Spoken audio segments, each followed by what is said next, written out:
Bonjour, bonjour, j'espère que vous allez bien. Ça fait un moment que je n'ai pas publié sur la toile.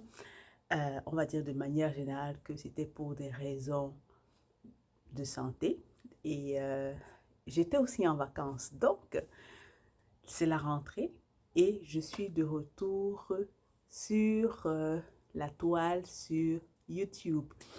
Donc, pour cette vidéo, moi, aujourd'hui, j'aimerais partager. Ce sera un peu un mélange de story time et de recommandations de livres parce que pour ceux qui suivent un peu la toile, on parle ici de littérature, on parle de motivation, on parle de développement personnel. Donc pour aujourd'hui, je vais parler de littérature et d'une petite aventure littéraire qui va se terminer avec des coups de cœur et des recommandations littéraires.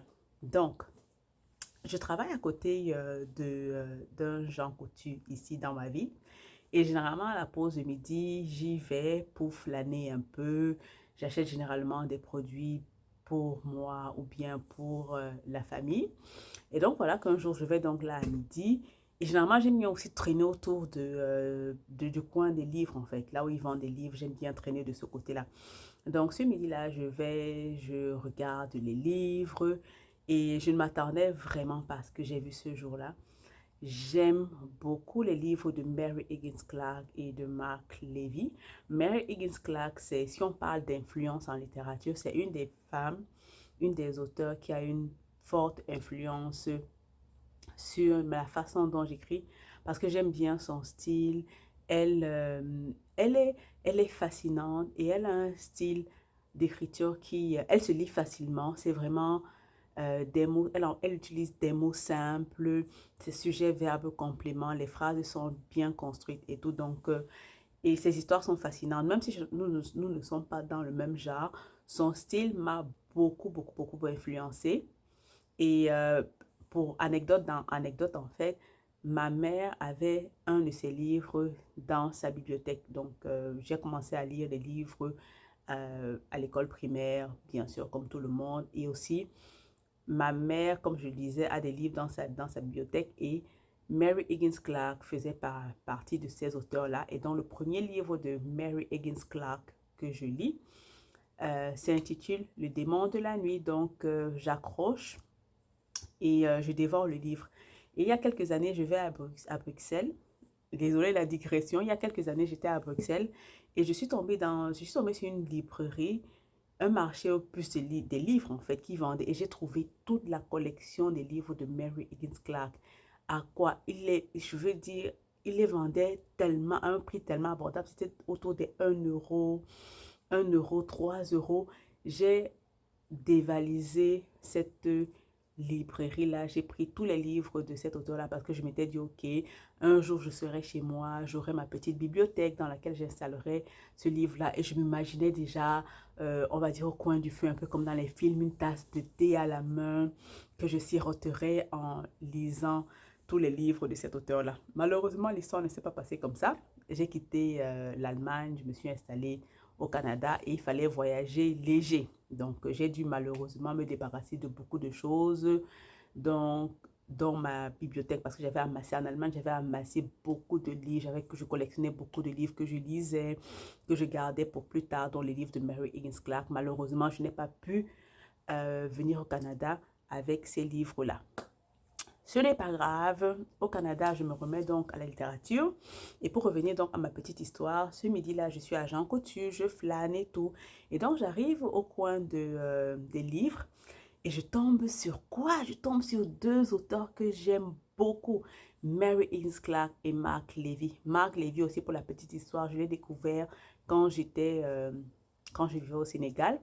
Et c'était une période où justement je découvrais aussi tout ce qui était développement personnel. Il y a aussi des livres qui se dirigent, dans ces, euh, qui sont dans ce courant de pensée-là, développement personnel. Et bon, pour lui, je n'ai pas vraiment retenu le titre de livre que j'ai lu en premier, mais j'ai beaucoup aimé l'auteur. Donc, ce midi-là, je tombe donc sur le roman de Mark Levy. c'est Arrivé la nuit qui fait partie d'une série. Donc j'achète le livre et j'achète aussi le livre, donc c'est Arrivé la nuit, c'est ça. On verra le petit marque-page qui est là. Et j'achète aussi le livre de Mary Higgins Clark qu'ils avaient là. C'était vraiment pas prévu. Je me suis dit, ok, j'ai beaucoup hésité. Je me suis dit, non, Muriel, tu es contre l'achat spontané et tout. En même temps, je me suis dit, mais ce sont tes auteurs préférés et tout et tout. Bon, finalement, j'ai craqué. J'ai acheté le livre. Donc, le livre de Mary Higgins Clark, elle est écrite en collaboration avec Alafair Burke. Et le titre du livre, c'est Les enfants du guet. Je n'ai pas tout de suite lu les livres parce que je n'avais pas forcément, je pense que j'étais en train de lire autre chose. Donc je me suis dit, je l'ai mis dans la bibliothèque et tout, je vais le lire plus tard. Et donc nous voici donc en congé pendant 3 semaines. Donc c'était, on est quoi, on est en août. Donc fin juillet, début août, j'étais en congé. Et je vous assure que le livre de Marc Lévy, je pense que je l'ai lu en quelques jours. Je crois que je l'ai terminé en 3 jours. Le livre a à peu près 400 pages. 400 pages. Quand je pense que depuis que je suis maman et que je travaille, je n'ai pas le temps de vraiment lire, terminer des livres en 3 jours. Parce que je me rappelle la dernière fois que j'ai lu des livres en 3 jours, en une semaine maxi, c'est quand j'étais étudiante et que je voyageais, j'allais à l'université en bus. J'avais le temps de lire dans le bus, j'avais le temps de lire entre chaque cours. Mais depuis que je travaille, c'est un peu compliqué. Avec la vie de famille, c'est un peu compliqué. Mais là, en congé, la petite, pour la première semaine, la petite n'était pas à la maison. Donc, j'ai vraiment dévoré le livre.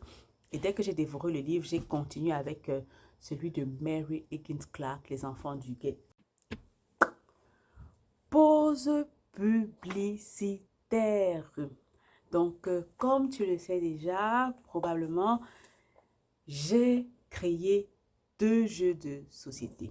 Un jeu pour promouvoir les auteurs afro-caribéens.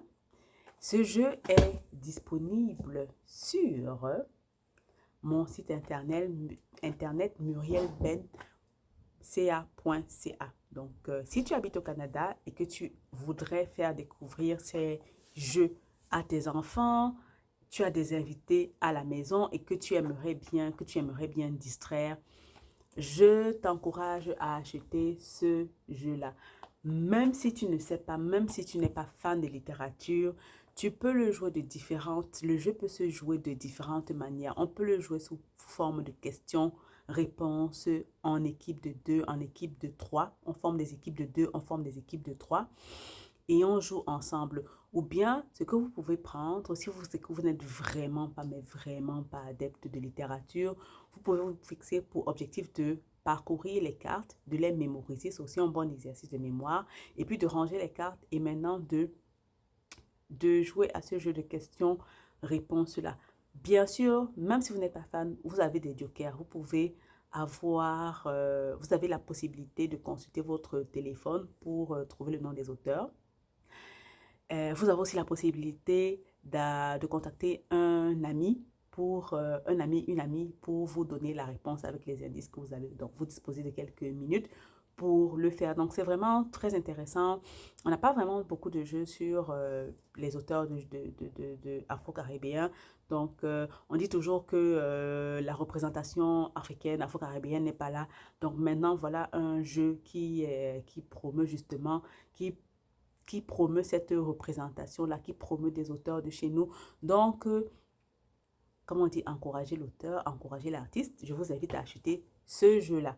Donc, pour ceux qui sont au Canada, vous pouvez l'acheter sur le site internet. Il est disponible sur le site internet ou bien vous pouvez m'envoyer un message sur le site internet. Vous pouvez aller aussi sur ma page Facebook The World Industry ou bien Muriel Ben. Je suis aussi sur Instagram. Donc, si vous voulez m'écrire, n'hésitez pas à me contacter.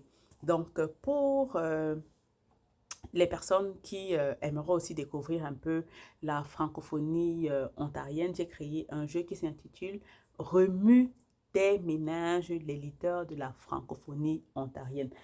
Dans ce cas-ci, je suis en Ontario et je me suis dit, ok, on parle beaucoup de francophonie, quelles sont les stratégies qui pourraient exister justement pour promouvoir cette francophonie-là? Qu'est-ce que je peux faire pour apporter ma pierre à l'édifice? Donc, voilà un jeu Il est aussi disponible sur le site internet murielbenca.ca dans la boutique. Si tu es au Canada, tu peux l'acheter. Il est disponible. Je l'ai en stock. Donc, n'hésite pas à visiter la page et on se dit à bientôt. J'ai adoré le livre de Marc Lévy qui parle un peu, c'est un livre vraiment qui est très actuel. Je ne vais pas trop entrer dans les détails parce que ce n'est pas forcément une revue littéraire, mais je vous le recommande parce que c'est un livre en fait qui vous permet de comprendre tout ce qui tourne autour de la protection des données. Comment est-ce que les hackers font pour avoir accès à vos données en ligne? Comment est-ce qu'ils font pour avoir accès à vos données sur votre téléphone portable? C'est effarant le nombre de choses que l'on apprend tout en se distrayant. Quand je dis que lire, c'est utile, c'est vraiment important. Le cas de ce livre-là, je vous redonne le titre, c'est Arrivé la nuit. Marc Lévy, c'est Arrivé la nuit. Je vais forcément mettre le titre quelque part, probablement, soit dans les commentaires, soit ici ou là. Vous pourrez regarder. Donc, Mary Higgins Clark, Les enfants du quai. J'aime beaucoup Mary Higgins Clark, mais j'avoue que pour ce livre-là, je l'ai trouvé un peu bisounours, à l'eau de rose, un peu trop romantique, parce que les personnages étaient trop parfaits, personnes riches et tout, beau, belle et tout et tout. Donc, on aime un peu les personnages qui sont problématiques. Oui, les personnages sont problématiques à un moment donné, mais j'avais du mal un peu avec ces personnages un peu trop parfaits, un peu trop blanc à l'apparence, un peu trop blanc au niveau du parfait, riche, avocate, podcast. Justement, Mélissa est avocate, podcasteuse à succès. Elle a épousé l'homme qu'elle aime. Il est veuf et père d'une petite Riley. Mais détrompez-vous, les apparences sont trompeuses parce que justement, plus on avance dans le livre, plus les appréhensions que j'avais concernant ces personnages-là s'estompent petit à petit parce qu'on se rend compte que ça peut être trompeur. C'est en fait le suspense, mais je ne vous en dis pas plus. Allez lire le livre. Donc, comme je disais, pour continuer, le livre de Marc Lévy, en fait, c'est Arrivé la nuit, c'est une série littéraire, c'est une série. Donc, je finis le livre et puis, comment est-ce que le livre se termine? Le livre, en se terminant, vous fait clairement comprendre qu'il y a une suite. Donc, quand moi j'achète le livre, je ne suis pas forcément au courant, je n'ai pas forcément retenu, je suis tombée sur le livre par hasard et puis je l'ai acheté. Donc, et le livre se termine, voici, je vous lis les dernières phrases. Dans quelques heures et pour la première fois, le groupe 9 se réunirait presque au complet. Le crépuscule des fauves allait commencer. Et donc là, tu te dis, oh mon Dieu, je dois lire la suite parce que vraiment, tu as accroché. Et à Jean Coutu, ils ont la suite, ils ont le deuxième livre, mais je ne l'avais pas pris parce que je ne savais pas. Et donc, hier, je vais à la bibliothèque, je suis inscrivez-vous aux bibliothèques municipales si vous êtes au Canada, ou bien en Europe, parce que je pense qu'il y en avait en Allemagne, il y en avait quand j'y étais. Donc, hier, je vais à la bibliothèque pour renouveler mon abonnement à la bibliothèque et tout. Et bon, je me dis, OK, je vais aller regarder les livres. J'ai bien envie de prendre. Ils n'ont pas beaucoup de livres d'auteurs africains parce que mon optique aussi, c'est de lire un peu plus les livres d'auteurs africains. Donc, je n'étais pas venue avec un objectif particulier en tête parce que je sais qu'ils n'en ont pas vraiment beaucoup. Et je me suis dit, OK, si je passe la commande, le temps que ça arrive, qu'est-ce que je vais lire entre-temps? Je me suis dit, OK, on reste simple, on prend des livres qu'on connaît, on prend des auteurs qu'on connaît. Et je me suis dit aussi, je vais prendre un auteur que je ne connais pas, juste pour découvrir. Mais donc, je parcours les livres, je me suis dit, je vais donc prendre un livre de Mary Higgins Clark. Je parcours les livres et je ne trouve pas immédiatement le livre de Mary Higgins Clark, mais je tombe sur quoi? Le hasard fait des choses. Je tombe sur le livre de Marc Lévy, la suite, Le crépuscule des fauves. Vous souvenez dans la dernière phrase, Le crépuscule des fauves allait commencer. Donc, c'est la suite de la série littéraire de ce livre que j'ai lu en juillet. Vous pensez bien que je l'ai pris immédiatement. Donc, à peine arrivé à la maison, j'avais lu quelques phrases que j'accrochais. Je ne voulais plus rien faire, mais bon, la réalité est obligeante. Je n'ai pas pu le lire immédiatement. C'est juste le soir. Et là, je suis déjà à la 96e page. Je l'ai pris hier. Donc, j'ai lu 96 pages hier. C'est vous dire. Et le livre, cette fois-ci, a aussi une quarantaine. Le livre a combien de pages? Le livre a à peu près 385 pages. Donc, si je lis encore 100 pages aujourd'hui, peut-être que je pourrais le terminer demain. Mais je ne veux pas trop m'aventurer. Ce qui est intéressant aussi, particulier dans ces livres-là, c'est qu'il y a des images. Entre chaque chapitre, il y a des images un peu qui représentent les lieux dans lesquels les personnages se trouvent, qui représentent un peu l'histoire dont on parle. On va peut-être parler de tout à l'heure, le donjon. Ils travaillent dans le donjon. Le groupe 9 travaille dans le donjon et tout. Ils sont au manoir. Voici le manoir et tout.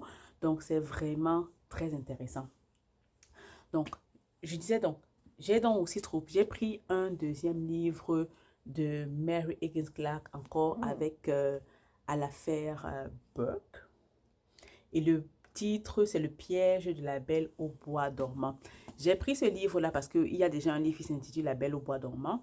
Et je suis une auteure, une fois qui parlait du fait de s'inspirer des livres qui existent déjà. Je voulais un peu voir si un peu dans cet ordre d'idée-là, comment ça se passe pour comprendre un peu le processus d'écriture, au niveau du processus de publication. Est-ce qu'il y a des enjeux particuliers, des règles à respecter particulières? Donc, c'est ce livre-là.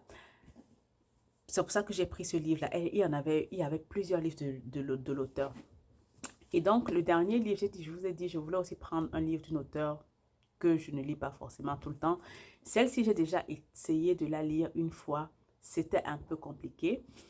Et je l'ai découverte grâce à une dame que j'ai rencontrée ici dans ma ville qui m'a dit, bon, j'ai fait anthropologie. Elle m'a dit, tiens, il y a une auteure, Cathy Reich, qui est aussi, qui est d'une certaine manière, qui est anthropologue judiciaire. Elle est anthropologue judiciaire. Je me dis, tiens, anthropologue judiciaire, intéressant, je ne connaissais pas.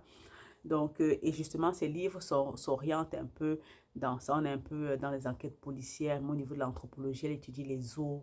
Donc, ça tourne généralement autour des os. Le titre, c'est Les os du diable. On va voir.